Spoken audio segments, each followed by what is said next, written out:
দেশের বাইরে আমার কোনো ঠিকানা নেই, এটাই হলো আমার ঠিকানা। এই দেশ, এই দেশের মাটি, মানুষই আমার সবকিছু, কাজে আমি দেশের বাইরে যাব না। বাংলাদেশের সংসদীয় গণতন্ত্রের পুনর্বর্তন এবং প্রথম নারী প্রধানমন্ত্রী হিসেবে ইতিহাসে নাম লিখেছেন বেগম খালেদা জিয়া। সাধারণ এক গৃহবধূ থেকে প্রতিকূল পরিস্থিতিতে রাজনীতির হাল ধরে তিনি হয়ে ওঠেন আপোষহীন নেত্রী।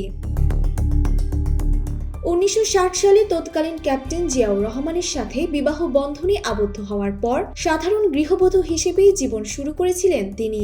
পরবর্তীতে স্বামীর কর্মস্থল পশ্চিম পাকিস্তানে চলে যান। স্বাধীনতার পর 1978 সালের 1 সেপ্টেম্বর বিএনপি গঠন করেন তৎকালীন রাষ্ট্রপতি জিয়াউর রহমান।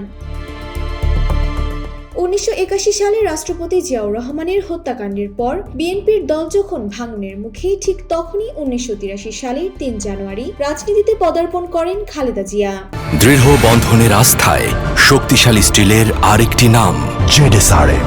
পরিবারের সদস্য ও আত্মীয়দের প্রিয় পুতুল থেকে তিনি হয়ে ওঠেন দলের ঐক্যের প্রতীক। 1984 সালে চেয়ারপারসন নির্বাচিত হওয়ার পর জেনারেল এরশাদের সামরিক শাসনের বিরুদ্ধে দীর্ঘ 9 বছরের রাজপথের সংগ্রাম তাকে দেশব্যাপী জনপ্রিয়তা এনে দেয়। বিশেষ করে 1986 সালে নির্বাচন বর্জন ও আন্দোলনের আপোষহীন অবস্থান তাকে আপোষহীন নেত্রী হিসেবে পরিচিত করে তোলে। 1991 সালের নির্বাচনে জয়ী হয়ে তিনি বাংলাদেশের প্রথম নারী প্রধানমন্ত্রী হন। তার নেতৃত্বে রাষ্ট্রপতি শাসিত সরকার ব্যবস্থা থেকে দেশে আবার সংসদীয় পদ্ধতি ফিরে আসে।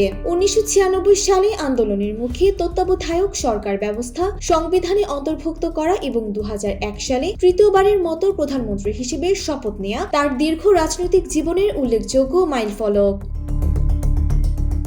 একজন সাধারণ গৃহবধূ থেকে দেশনেত্রী হয়ে ওঠার এই সফর বাংলাদেশের রাজনৈতিক ইতিহাসে এক অনন্য দৃষ্টান্ত হয়ে থাকবে। ইতিহাস বলে দেয়, বেগম খালেদা জিয়া রাজনৈতিক জীবন গড়ে উঠেছে প্রতিরোধ, সিদ্ধান্তের দৃঢ়তা এবং আপোষ না করার নীতির উপর। ডেস্ক রিপোর্ট, জয় জয় দিন।